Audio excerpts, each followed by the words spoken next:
Situé au beau milieu du département du Lot, les Causses du Quercy constituent sans aucun doute l'un des plus beaux bijoux du Sud-Ouest. La région est surtout connue pour la diversité et la qualité de son patrimoine. Le patrimoine culturel d'abord, avec ses splendides villages et châteaux médiévaux parfaitement conservés, comme si le temps s'était soudain arrêté. Bonjour, bienvenue au château de Sennevières. Le patrimoine naturel ensuite, avec ses impressionnants gouffres qui transpercent les plateaux calcaires, fruits de plusieurs millions d'années d'érosion. On a des dimensions qui sont quand même exceptionnelles. Ça, je pense que c'est unique. Et ces précipices creusés par l'homme pour accéder aux minerais les plus précieux. Des millions de francs au 19e siècle, ça valait le coup.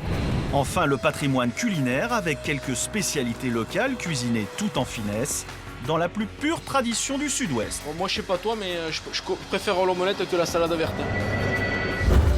Les principales étapes de cette escapade en terre quercinoise seront Rocamadour, Saint-Cyr-la-Popie ou encore Padirac.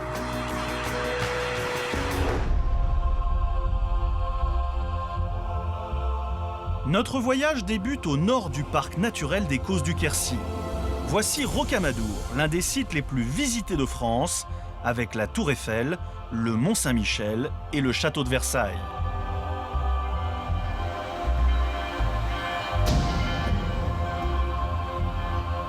Cette perle du Moyen-Âge est le symbole de toute une époque. 3 étages pour 3 ordres. Le château du Seigneur, la cité religieuse et en contrebas, le village des paysans. Cette architecture témoigne de l'incroyable richesse passée du village. Autrefois, Rocamadour était un point de passage incontournable sur la route de Saint-Jacques-de-Compostelle. En signe de dévotion, les pèlerins devaient monter cet escalier monumental à genoux jusqu'à la basilique, 216 marches plus haut. Vous pensez que cette tradition s'est perdue dans la nuit des temps? Eh bien pas du tout. Christian Delpech, un amadourien pur jus de 66 ans, a lui-même usé ses pauvres genoux d'enfant de cœur sur ces marches. Et moi, quand j'étais enfant de cœur dans les années 50, on arrivait en tête de ligne, les derniers n'avaient pas démarré. Ça représentait à peu près 2 000 à 3 000 pèlerins. Et ça, on le faisait de nombreuses fois durant l'année. Si vous regardez bien les marches, il y a pas mal de fossiles. Alors nous, les gosses, notre amusement, c'était plutôt à rechercher les fossiles que de répéter inlassablement le jour au Salut Marie. Mais enfin, nous étions présents avec des prêtres qui fermaient un peu les yeux sur nos polissonneries. Au XIIe siècle, les seigneurs venaient jusqu'ici pour y faire bénir les traités qu'ils avaient signés. Plusieurs têtes couronnées ont donc foulé ces pavés. Autrefois, il y avait des draperies un peu partout qui représentaient tous les rois de France qui sont venus en pèlerinage à Rocamadour. Saint-Louis, Sainte-Mère-Blanche de Castille, Henri de Plantagenet ou autres. Et il y avait beaucoup d'ex-voto, des remerciements. Ici, il faut savoir que ce sont des millions de gens qui sont venus prier, implorer, remercier la Vierge, qui est dans la chapelle miraculeuse juste à côté. C'est au creux de cette chapelle que les pèlerins avaient rendez-vous pour vénérer cette petite dame de bois noircie par le temps, la fameuse Vierge Noire de Rocamadour, protectrice des marins. Depuis 900 ans, on l'a dit miraculeuse. Et n'allez surtout pas dire à Christian que ce n'est que du folklore pour touristes crédules. C'est ici qu'en 1956, j'avais 10 ans, j'étais enfant de cœur et j'ai assisté au dernier miracle connu de Rocamadour. C'était une dame qui venait sur un fauteuil en bois. Cette dame était paralysée au moment de la communion. Elle a demandé à ce qu'on l'aide à marcher. Elle s'est levée, elle est allée communier. Et elle est partie en reposant son fauteuil roulant. C'est un souvenir qui est resté à jamais gravé dans ma mémoire, c'est sûr. Parce que c'était quand même un moment très fort, très impressionnant. Descendant direct de la plus ancienne famille du village, Christian en connaît l'histoire sur le bout des doigts. Ici, c'est une des petites chapelles des plus anciennes de la cité, vous voyez, construite à flanc de rocher. Mais curieusement, cet ancien boulanger de Rocamadour n'a pas ses entrées partout. L'accès à la chapelle Saint-Michel, par exemple, est strictement réservé à quelques très rares initiés, dont Chantal fait partie. Elle a même la chance de pouvoir y pénétrer régulièrement. chapelle. Moi, j'y habiterais bien. Hein? Chantal bénéficie d'une autorisation exceptionnelle pour entrer ici parce qu'elle est maître verrier. C'est elle qui a restauré plusieurs vitraux de ce sanctuaire, comme ce splendide archange Saint-Michel, daté du 19e siècle. Et puis là, il y avait une casse ici. Donc c'est un collage qui a été fait. C'est pas très long parce que il n'y a pas énormément de plomb, il y a une pièce centrale qui est quand même très importante, il n'y a pas énormément de pièces. Mais c'est un travail délicat, il faut faire attention parce que tout peut arriver. Hein. Quand on a une pièce comme ça à l'atelier, faut prendre quand même des précautions. Surtout que toute cette pièce-là du personnage, c'est une pièce entière, hein, peinte, et avec un énorme travail de peinture, de gravure, enfin c'est un travail impressionnant.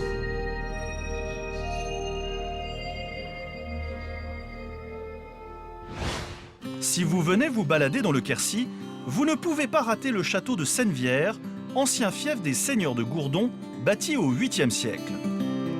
Remanié plusieurs fois, il connut son apogée à la Renaissance. On raconte que Calvin et Henri de Navarre, futur Henri IV, aimaient à y séjourner. Si vous voulez vraiment tout savoir sur l'histoire de ce splendide monument, rien de plus simple. Il vous suffit de frapper à la porte. Bonjour, bienvenue au château de Sennevières, dans la vallée du Lot. Patrick, marquis de Braquillange, est l'actuel propriétaire du château. Sa famille habite ici depuis la Révolution. Vous êtes ici dans un château qui a commencé sa longue vie à partir du 8e siècle, à la période de Pépin le Bref, le petit Sarkozy du Moyen-Âge, comme on dit, qui était le père de Charlemagne et qui vivait dans une grotte juste en dessous du château. Patrick est tellement imprégné de l'histoire de son château que lorsqu'il vous parle des seigneurs de Gourdon, c'est plus fort que lui, il le fait à la première personne. Écoutez-le, c'est comme si vous y étiez. Aujourd'hui, on apprécie le coup d'œil, le point de vue. Et d'ici, j'observe toute la vallée du Lot. Sur les falaises qui sont là, j'ai des positions militaires qui m'appartenaient. Au-dessus, sur les falaises de chaque côté, j'avais des guetteurs à moi, ce qui me permettait de contrôler le trafic sur la rivière. Au XVIe siècle, Antoine de Gourdon, seigneur de Sennevières, est alors l'un des plus puissants de la région, avec ceux de Calvignac et de la Popie. Toutes ces familles, soit s'alliaient entre elles pour rejoindre une cause régionale contre un envahisseur, que ce soit l'Anglais, le comte de Toulouse ou le roi de France. Et puis, de temps en temps, quand il n'y avait pas de guerre extérieure, comme il fallait entraîner ma troupe, on se tapait dessus parce que ça permettait de garder les soldats et notamment de piquer les soldats du voisin. Ça, c'est les coulevrines. Au fil des siècles, l'ancien château fort s'est donc progressivement métamorphosé en demeure cossue que monsieur le marquis se fera une joie de vous faire visiter. Alors voilà ici le grand salon, la pièce principale du château. Dans les années 1800, lorsque mon ancêtre achète le château, il a voulu gagner en confort dans cette grande pièce qui fait 110-115 mètres carrés. Il a réduit le plafond. Simplement, il a omis de nous dire ce qu'il y avait dessous. Et alors, voilà ce que j'ai découvert. D'abord, les tulipes que vous voyez là, plafond peint avec des tulipes. Et surtout, tout autour, vous allez voir, les peintures ici qui représentent la copie d'un livre que j'ai trouvé aux Archives nationales, un livre édité dans les années 1595 et qui racontait l'histoire de Constantinople. Vous l'aurez noté, Patrick est un vrai puits de science. Et s'il est intarissable sur l'histoire de son château, c'est parce qu'il adore la partager. Il tient ça de sa grand-mère. C'est une idée très originale pour l'époque de ma grand-mère qui, en 1957, a fait classer les châteaux monuments historiques, ce qui était assez rare à l'époque. Elle l'a fait et elle a ouvert à la visite en 1960. Alors ça, c'était très très rare. Si vous venez en été, vous pourrez en plus profiter des séances de cinéma ou des pièces de théâtre en plein air que Patrick organise régulièrement dans la cour intérieure du château. Avouez que ce serait quand même dommage de rater ça. Après la visite, Patrick vous conseillera sans doute d'aller faire une petite promenade en bateau sur le Lot, la rivière qui passe le long de son château. Là aussi, vous en apprendrez beaucoup sur l'histoire de la région en admirant un panorama typique du Quercy.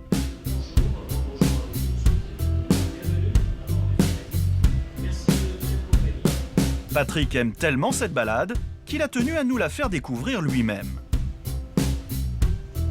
Alors voilà le chemin de halage du Ganil, sculpté par l'homme à partir des années 1820 et qui ont permis de poursuivre le halage par des chevaux ou des mulets en toute la navigation marchande se faisant par un tirage sur la rive gauche du Lot.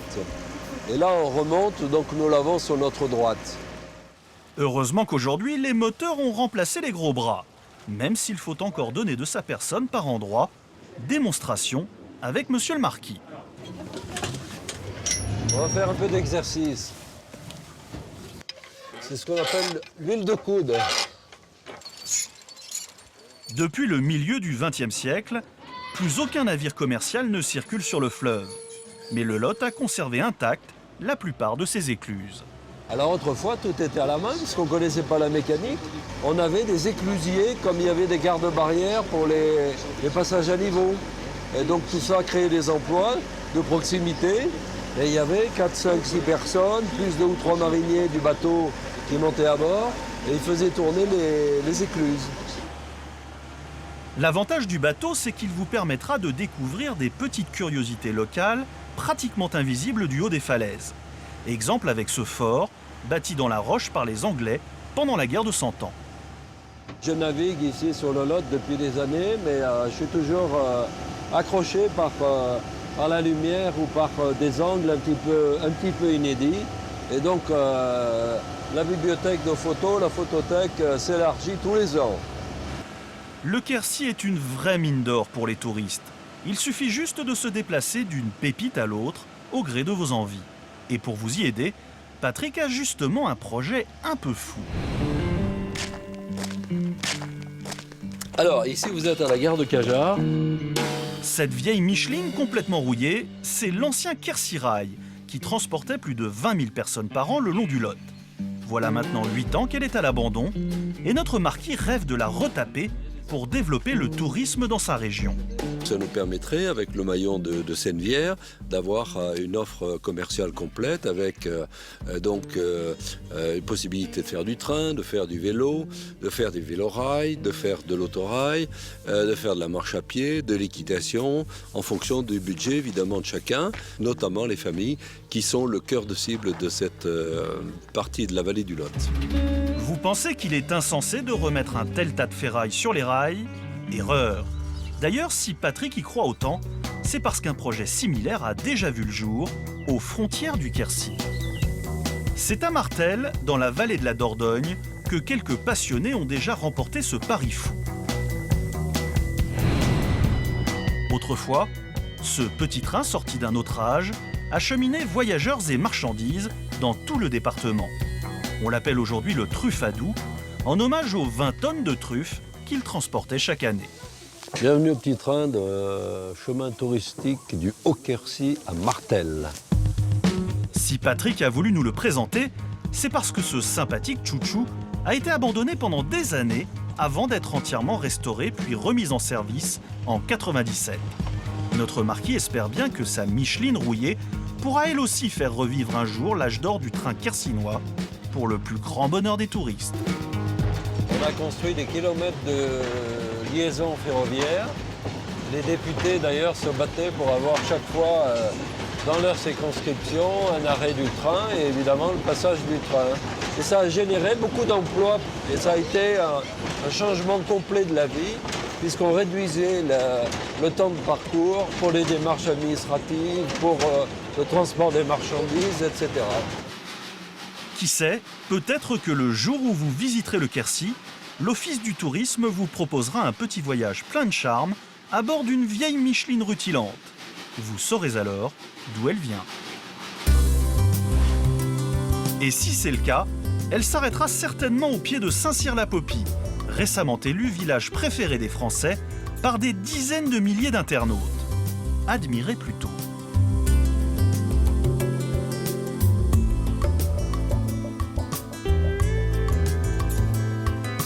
Perché sur un rocher à une trentaine de kilomètres de Cahors, Saint-Cyr-la-Popie a conservé ses maisons en vieille pierre et son église fortifiée du XIVe siècle.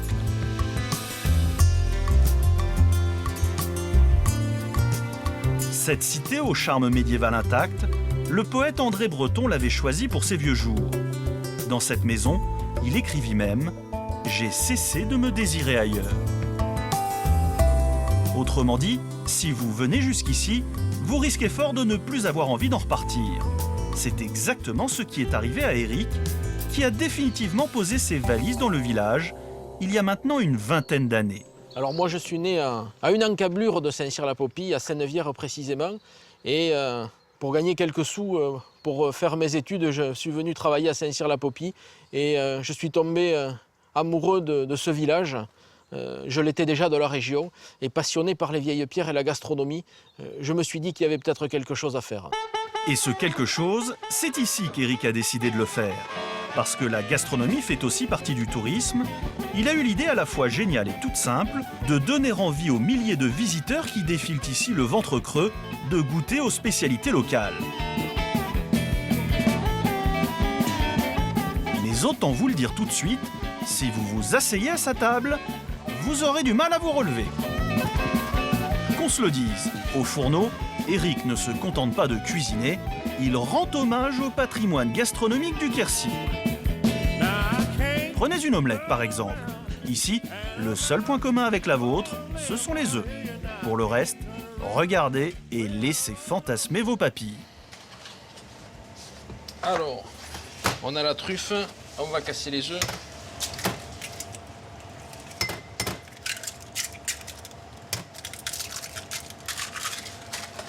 Et après, on va mettre juste un peu de fleur de sel, pas de poivre.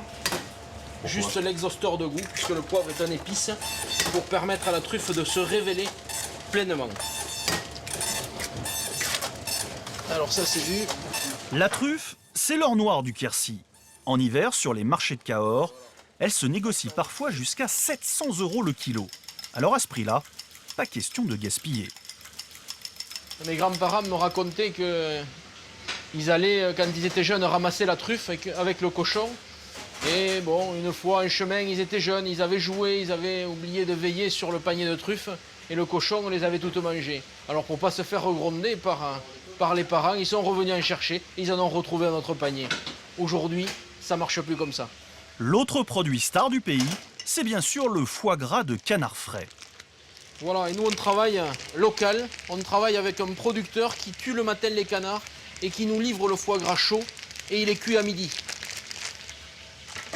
Alors, magnifique lobe, on va l'escaloper. Attention, si à ce stade vous entendez déjà votre ventre gargouiller, mieux vaut monter le son avant d'écouter la suite. Ça, c'est la poêle à escalope qui est à bonne température, on peut déjà la mettre. Le foie gras, c'est une matière vivante. Il n'y a pas un lobe qui se ressemble. Il faut le comprendre, s'en inspirer. Et ça sent déjà très bon. Voilà. Le tourner, il est parfait. Une petite pincée de sel. On va bientôt être bon. Chez Éric, le foie gras n'accompagne pas l'omelette, il est carrément dedans. Surtout que les jaunes et les blancs soient parfaitement uniformes. Et voilà, la poêle réclame. C'est parti.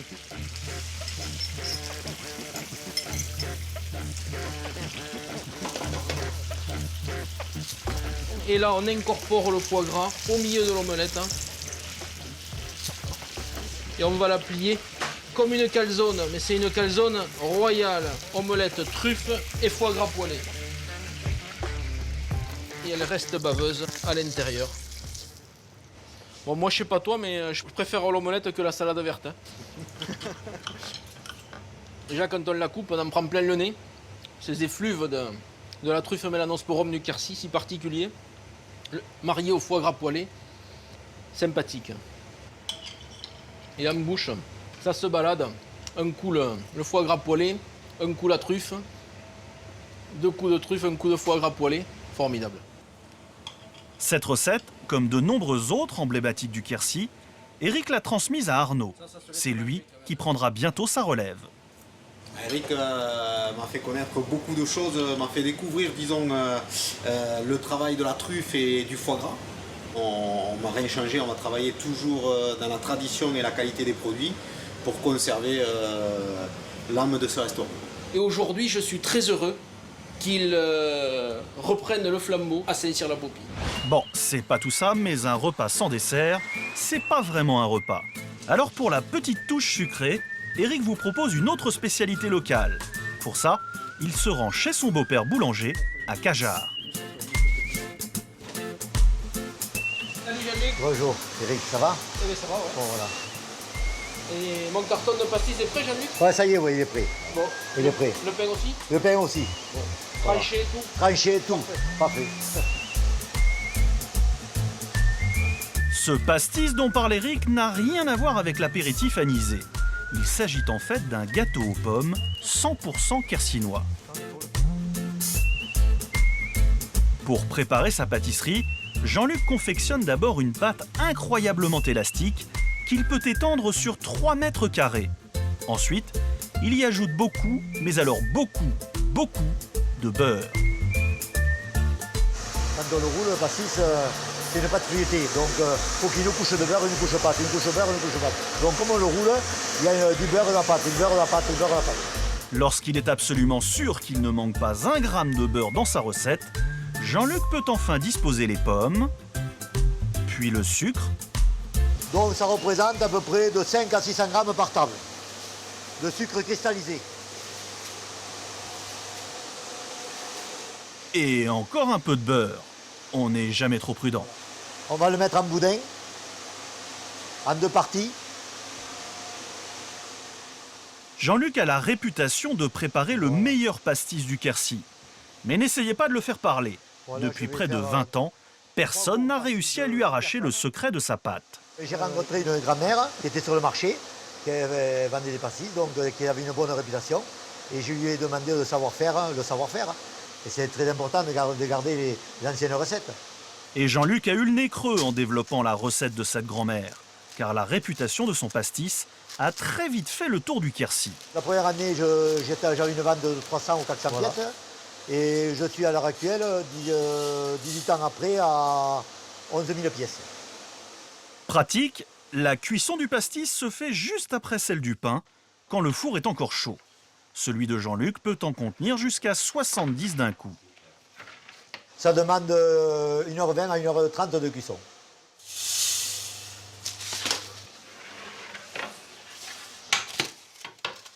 Bon, pour regarder qu'un pastis soit bien cuit, je regarde le dessous et quand c'est caramélisé, le pastis est cuit.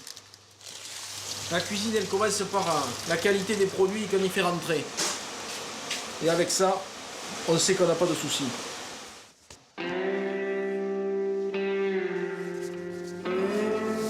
Allez. Voilà. Super. Allez, bonne journée. Allez, salut. Voilà. Évidemment, même s'ils sont déjà délicieux nature, de retour en cuisine, Alors Éric voilà, ne le peut pastis. s'empêcher d'ajouter sa petite Bon, touche papa. personnelle à ses pastis. On vient juste de le remettre à tiédir au four. Et le pchit magique, c'est pas du produit vitre, c'est un petit coup de vieille prune. Voilà, ça amène un peu de parfum. Voilà. De la vieille prune dessus, un brin de cannelle dans l'assiette Tiens, je te fais passer le pastis. et une boule de glace pour apporter un peu de fraîcheur. Et une glace au safran maison pour amener un peu de complexité. Le pastis made in Saint-Cyr-la-Popie est maintenant prêt à être dégusté.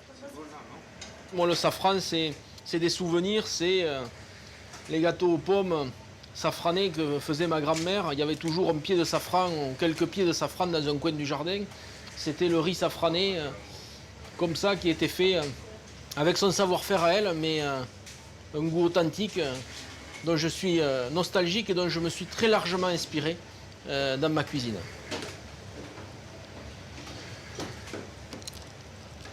À l'entendre, on croirait presque que le safran est lui aussi une spécialité locale.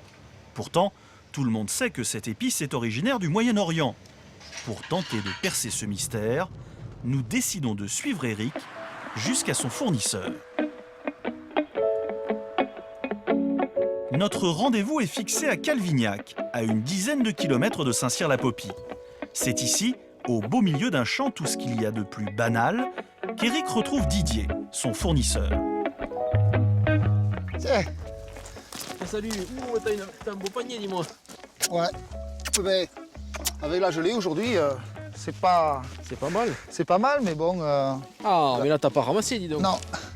Une fois que ce sera- Apparemment, Didier est un original qui aime collectionner les petites fleurs à ses heures Donc, perdues. ça va venir.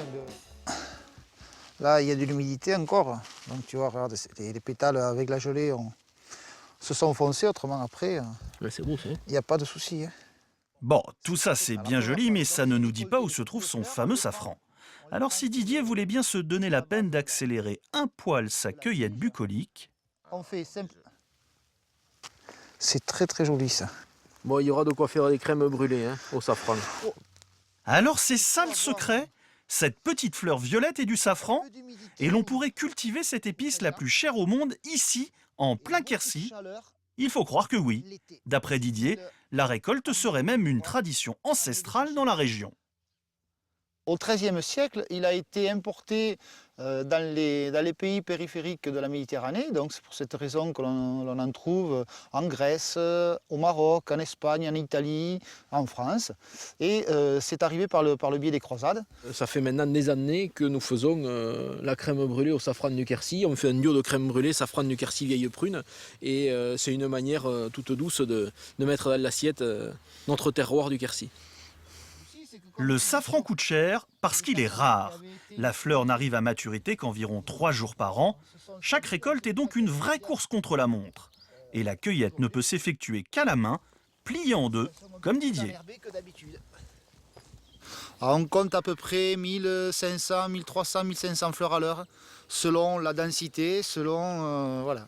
Il ne faut pas avoir les côtes en long, c'est relativement dur pour le ramassage, mais bon, on s'y fait, on prend toutes les positions à tout moment. Mais la cueillette est loin d'être l'étape la plus délicate de la culture du safran. La suite, c'est dans la cuisine de Didier que ça se passe. Si vous êtes d'un naturel impatient et que vous avez 2 mains gauches, merci de vous abstenir. Ce qui suit n'est pas fait pour vous. Les mondages, c'est dissocier les 3 stigmates de la fleur et de ne garder que la partie rouge des stigmates. Et voilà, et là on a émondé, donc on va le faire sécher. Donc c'est tout simplement un déshydrateur. On va mettre sur 60 degrés, on met le couvercle et on va attendre un quart d'heure, 20 minutes, vu la quantité qu'il y a. Le séchage est extrêmement important puisque ça va activer les 3 molécules qui sont la picrocrocine, la crocine et le safranal. Donc ce qui veut dire l'odeur, le goût et la couleur. Et ça, il faut le faire très rapidement. Et l'aspect qualitatif, il se fait comme ceci. Le contenu de ce bocal correspond à au moins 2 paniers complets. Ça paraît peu pour une récolte, mais c'est énorme pour le tiroir-caisse. Là, il doit y avoir à peu près pour 140 € de vente de safran en prix commercial. Inutile pour autant de vous précipiter dans votre cage d'escalier pour tenter de dealer le vieux fond de poudre qui traînait dans vos placards. Ce safran-là n'a pas grand-chose à voir avec celui de Didier. Généralement, la poudre que vous achetez en supermarché contient à peine 15% de safran pur. Le safran est l'épice la plus frelatée au monde. Tout ce qui est ramené en poudre, quel produit que ce soit, on ne sait pas trop ce qu'il y a dedans. On peut avoir des fleurs de souci qui sont vendues pour du safran, on peut avoir des barbes de maïs, on peut avoir tout un tas de choses. Crème brûlée, gâteau au yaourt, pied de porc, soupe ou noix de Saint-Jacques, ce ne sont pas les idées de plats qui manquent. À Saint-Cyr-la-Popie, nous retrouvons Éric, dont l'amour du terroir et des traditions quercinoises va bien au-delà de la gastronomie. C'est pour ça qu'il a absolument tenu à nous présenter l'un des derniers dépositaires d'un savoir-faire ancestral. Alors, est-ce qu'il est levé, Patrick, ce matin? On dirait que oui. Chantal, le tour. Ah oui, ça bosse là ce matin. Il est là, Patrick? Je crois. Salut Patrick, t'es déjà au boulot? Ouais, bonjour Eric, ça va? Au boulot. Qu'est-ce que tu fais? Là, je suis en train de faire des presses citron. Des presses à citron. Des citron en buis. Viennent de chez nous. Voilà. Avant de le travailler, tu le fais sécher combien d'années le buis? Bon, après, il faut compter, ça dépend. Il y a des fois, c'est 15 ans, il y a des fois, c'est 5, 8 ans. Fonction de la... fonction de la grosseur. De la grosseur, ouais. Ah ouais. Ah oui, c'est assez long à sécher. Patrick est le dernier tourneur sur bois du village. Avant lui, 4 générations de sa famille ont perpétué la tradition de cet artisanat vieux de 3000 ans. C'est ça que tu es en train de faire, Patrick, le voilà terminé? Voilà, c'est ça. Le presse citron. Presse citron, plus citron d'œuf. Et les rayures pour que le jus puisse se passer. Autrefois, les tourneurs sur bois de Saint-Cyr-la-Popie sculptaient des robinets pour les fûts des viticulteurs. Mais avec le temps, il a bien fallu se renouveler pour continuer à travailler. Des cuillères à miel, des fourchettes à patates, des bouchons, des écuelles, des plats, tout ça. Là, j'ai notre tour là. Et là, j'ai fait ça, c'est les grands plats. C'est là que se passe pour faire les grands plats. Et là, c'est les pièces de grande longueur. Si Patrick a pu continuer à vivre de son métier, c'est grâce aux milliers de touristes qui défilent à Saint-Cyr-la-Popie. Sans eux, cet artisanat aurait déjà disparu. Je suis dans un village quand même qui est très visité, très touristique. Bon, ça attire beaucoup de monde, ça fait travailler beaucoup de monde aussi sur Saint-Cyr et sur ses environs. S'il n'y avait pas le tourisme, je ne serais pas en train de tourner, hein, je refais notre métier. En passant par Saint-Cyr-la-Popie, allez donc voir Patrick. Dans quelques années, le dernier tourneur sur bois du village raccrochera ses ciseaux à bois et ses rabots. Alors si vous craquez devant ces cuillères, salières et autres presses-citrons, vous repartirez chez vous avec de vrais collectors. Un de ces 4, hein. Allez, bonne journée. Travaillez pas trop, hein. Non, c'est bon. Et voilà, les entrailles de Saint-Cyr-la-Popie et du Quercy. Éric ne croit pas si bien dire en affirmant que les entrailles du Quercy valent le détour. Pour avoir une idée des richesses du sous-sol, c'est dans le sud qu'il faut vous rendre. C'est là, sous la végétation du Causse de Limogne, que se cachent des centaines de gouffres vertigineux. Thierry est un géologue spécialiste de ces cavités. Il nous a donné rendez-vous au Clou d'Oral, l'un des précipices les plus emblématiques de la région. Bonjour. Sur place, Thierry retrouve Sophie et Amélie, les 2 guides du site. Ça va? Bien et toi? Salut Véronique. Salut. La descente commence aussitôt, et ce qui frappe d'emblée, c'est la température plus clémente qu'au sommet. C'est le genre d'endroit rêvé pour installer une cave à vin. On est à peu près à une trentaine de mètres sous la surface du sol. Température maximale 15 degrés, même en plein été. L'hiver, ici, il peut geler, mais pour qu'il gèle ici, il faut qu'il fasse moins de 10 là-haut. Et donc, à ce moment-là, ça veut dire qu'on a quand même des écarts de température qui sont très, très amortis. Et c'est pour ça qu'on a des fougères, parce que par rapport à la surface, elles sont dans un milieu qui est beaucoup plus stable, beaucoup plus protégé. Et donc, elles arrivent parfois à passer l'hiver. Pour découvrir les vrais trésors d'un gouffre comme celui-ci, il vous faudra encore descendre quelques mètres plus bas.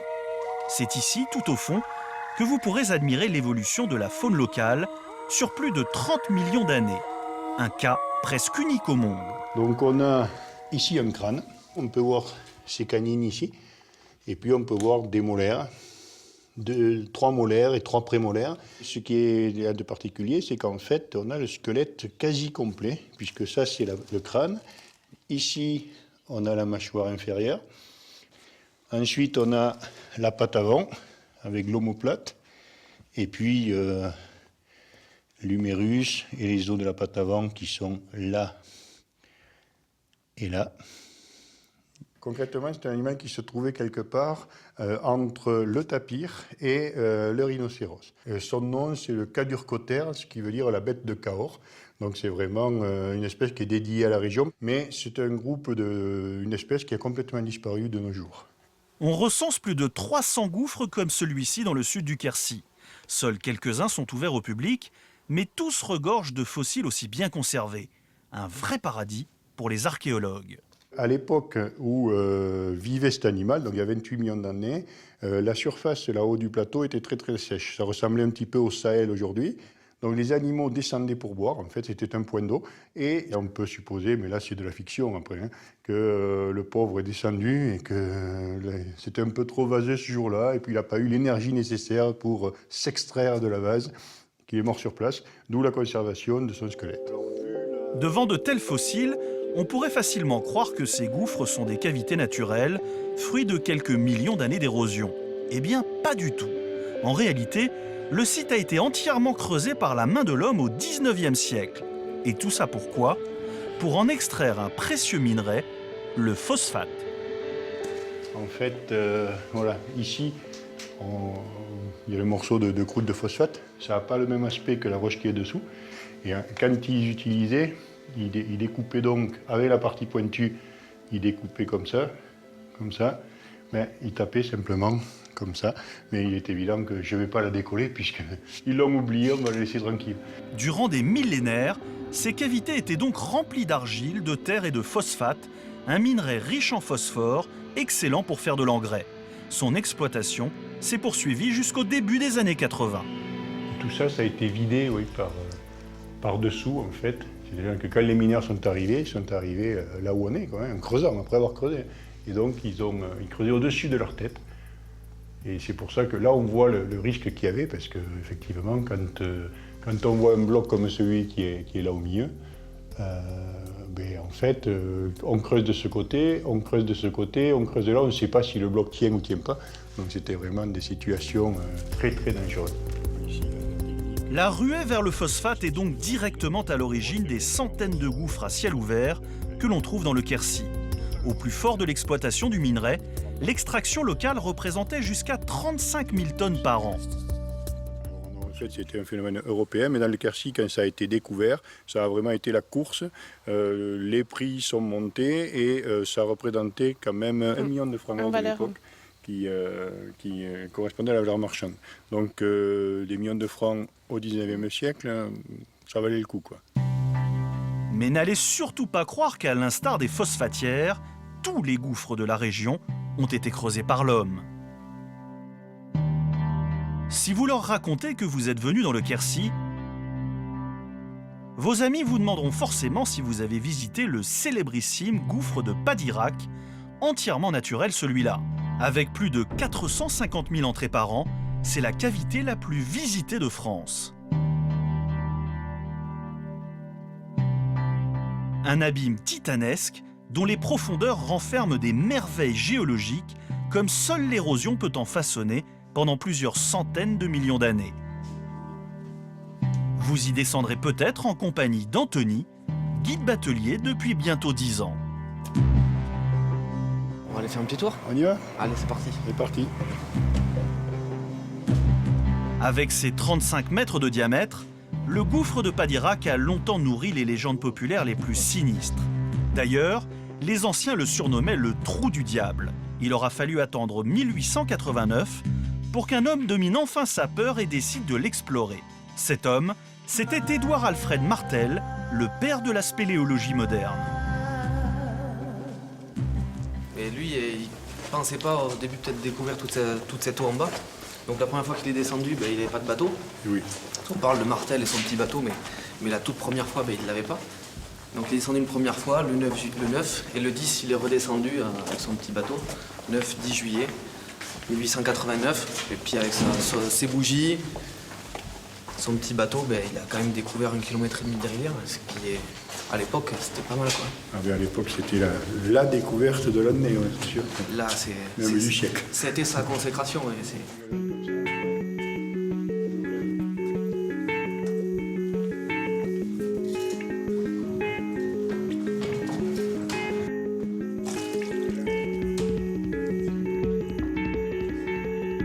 Depuis les premières expéditions d'Édouard Alfred Martel, les spéléologues ont découvert un réseau de rivières souterraines long de 42 km, situé à plus de 100 mètres sous la surface. Ici, ce qui est impressionnant, c'est d'un côté, c'est les dimensions. On a des dimensions qui sont quand même exceptionnelles. Et puis l'avantage de Padirac, c'est que dans une autre cavité, on peut visiter un gouffre, on peut visiter une rivière souterraine, ou alors une grande salle à concrétion. Et à Padirac, il y a les trois. Il y a les trois, et ça je pense que c'est unique. Au bout de la partie aménagée de la rivière, on pourrait croire que le chemin s'arrête là. Bien au contraire, c'est ici que les vraies merveilles commencent. Première surprise, l'eau cristalline du lac des Gours. 27 mètres de bassin naturel, délimités par des barrages de calcaire décomposés au fil des millénaires. Mais il faut pousser encore un peu plus loin pour admirer le clou de la visite. 94 mètres de haut, une vraie cathédrale de calcaire surnommée Notre-Dame de la Pluie, avec en guise d'autel une intrigante formation rocheuse. On se trouve dans la salle du Grand Dôme et comme son nom l'indique, la voûte là-haut, tout là-haut, est très très élevée par rapport à nous. Quand on regarde la voûte, il n'y a aucune stalactite et ça c'est parce que l'eau arrive beaucoup trop vite. En fait, elle n'a pas le temps de déposer son calcaire et par contre quand elle arrive en bas, elle s'éclate et elle laisse déposer tout ce qu'elle contenait. Résultat, on a ces piles d'assiettes qu'on a devant nous.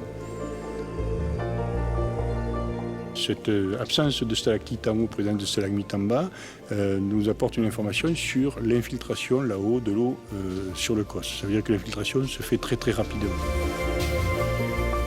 Le plafond n'est plus qu'à 9 mètres de la surface du cos et s'en rapproche toujours un peu plus. On est en fait devant quelque chose qui sera sans doute un jour le deuxième gouffre de Padirac. C'est-à-dire qu'en fait, la cavité est en train d'évoluer et un jour, la voûte sera recoupée par la surface du cos et à ce moment-là, on aura une deuxième entrée dans la cavité. Mais bon, c'est pareil, je raisonne encore une fois en termes de siècles ou millénaires, pas en termes de vie humaine. Inutile donc d'espérer pouvoir admirer le lent travail de l'érosion en saucissonnant tranquillement sous la voûte jusqu'à ce qu'elle s'ouvre enfin sous vos yeux ébahis. Cela dit, si vous voulez vraiment voir ce que le calcaire peut faire en quelques années seulement, il vous suffit de vous rendre au moulin de la Pescalerie, à une 50aine de kilomètres de là. Alors ce moulin de la Pescalerie, il date de quelle époque à peu près ? Alors, il y a une date qui est sur la porte 1753, si je ne dis pas de bêtises, mais on sait qu'il date d'avant, au moins la Renaissance, probablement même antérieure, mais on n'a pas trop de documents où il faudrait vraiment chercher. Là, on ne sait pas encore, ça s'est perdu depuis. D'accord. Géraldine est une encyclopédie vivante des vieux moulins de la région. Passionnée d'architecture, elle en a même rénové un qui date de la même époque que celui-ci. Pour elle, l'histoire de ces bâtiments est indissociable de celle du Quercy. La démographie a augmenté entre le Xe et XIIe siècle. Il fallait nourrir les gens et donc chaque village avait son château pour se défendre. Avec donc le seigneur, il fallait se défendre. Il y avait une église parce qu'il fallait prier et il fallait nourrir les gens. C'est donc les moulins qu'on construisait souvent en premier, même avant les châteaux. Et c'était un moulin pour 170 habitants. Aujourd'hui, on n'est plus que 4 moulins en activité sur tout le département. Mais si Thierry, notre géologue, a tenu à nous le faire visiter, c'est surtout pour ça. C'est l'évacuation de l'eau, oui. Donc là, voilà, on a ce qu'on appelle un arbre à meule. Donc et là, on voit bien, oui, effectivement, oh la vache, le calcaire, là, il a bien travaillé, oui. Regardez cette énorme masse qui paralyse complètement le mécanisme de la roue. Cette agression calcaire est typique de la région. C'est de l'eau qui a traversé tout le cos, qui emporte le calcaire régulièrement. Et c'est très connu d'ailleurs des jeunes du coin. Ce calcaire, c'est une gêne quotidienne dans la mesure où ici, on ne va pas faire de la publicité, mais les résistances de machines à laver, les cafetières et autres, il faut régulièrement les détartrer, sinon ça ne marche pas bien. Heureusement, les problèmes du calcaire ne sont pas irrémédiables.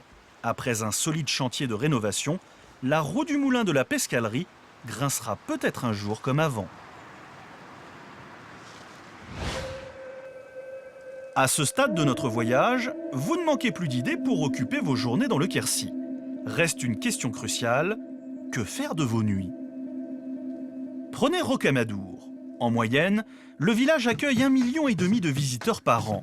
Mais jusqu'en 2008, le soir venu, les rues étaient complètement désertes. Malgré la beauté du site, il n'y avait rien pour retenir les touristes une fois la nuit tombée. C'est grâce à Corinne, la fille de Christian, que les choses ont enfin changé. Leur famille habite ici depuis 600 ans et Corinne voulait absolument tenter quelque chose pour égayer les nuits de son village. Avec l'aide de son père, cette comédienne a fait le pari complètement fou de monter un café-théâtre en plein Rocamadour.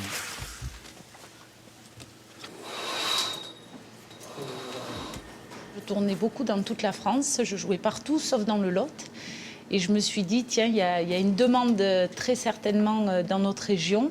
Le plus proche café-théâtre étant à Toulouse ou Bordeaux. Il y a 7 ans de ça, voilà, j'ai décidé d'ouvrir ma salle ici.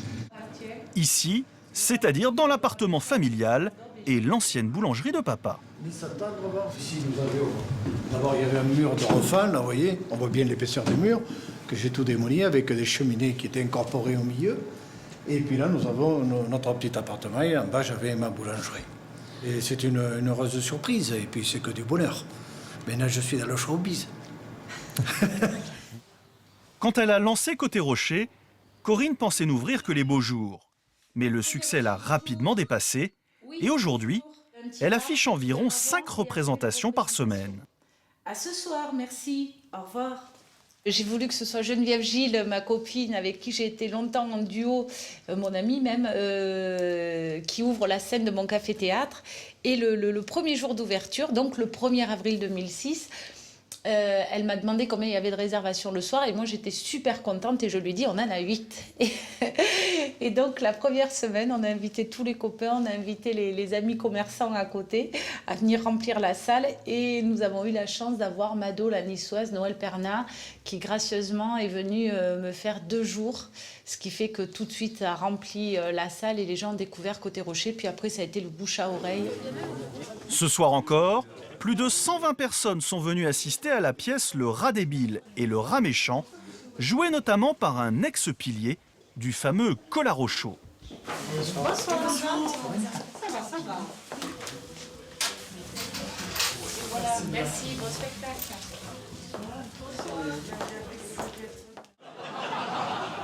Voilà, va changer la paille des biquettes, ça te changera les idées aussi. Pardon? La paille des biquettes, vas-y. La paille des biquettes, des trucs jaunes, plein de merde, là, qu'elles ont sous leurs pattes. Tiens. Non, bah, tu n'y penses pas, je ne suis pas du métier. Oh, mais si. Tu n'es pas plus con qu'un autre. Même si t'as été ministre. Allez, vas-y, va changer la paille. Oh non, franchement, je le sens pas. Là. Oui, ben là-bas, tu le sentiras mieux.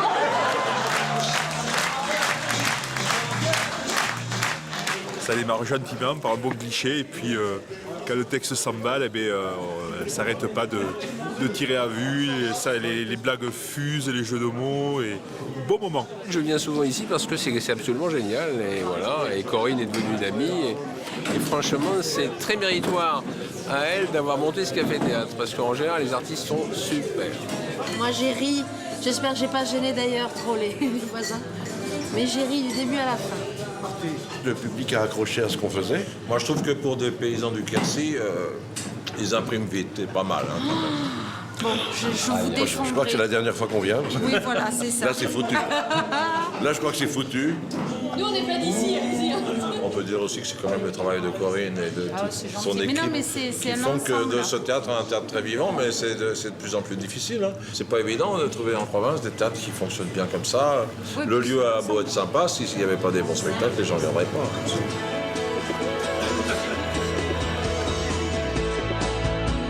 On récapitule.